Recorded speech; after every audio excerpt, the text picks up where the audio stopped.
Na výške nezáleží, keď ide o pravú osudovú príťažlivosť. Toto je prvý finálový príbeh od Aleny. Koľko meriaš ty a koľko meria tvoj manžel? 158 a manžel má 185. A láska na prvý pohľad. Áno, Kde ste sa dali dohromady? na dedinskej zábave. Ja som si všimla tú výšku a on si všimol mňa. Odvtedy je teda malá ruka vo veľkej dlani, hej? Áno, áno. A bola to teda osudová príťažlivosť hneď na prvý pohľad. On povedal hneď, že túto maličku tu chcem za ženu. A ty si mala tiež predstavu o tom, že tvoj chlap má byť ako hora?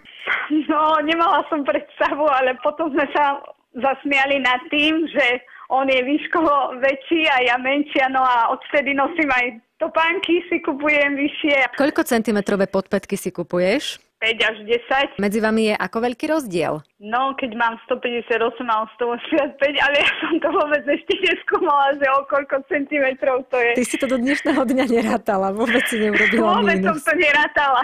A tak teraz to môžeme spoločne vyrátať. 150, 160, 29 myslím. No 27 nevychádza, keď on má 185. No, možno som sa aj pomýlila. Pridala by som mu ešte viac. Myslím, že centimeter už hore-dolu absolútne nič nerieši. Hovoríte, že hora, ale môj manžel je lesný inžinier a pracuje a miluje les.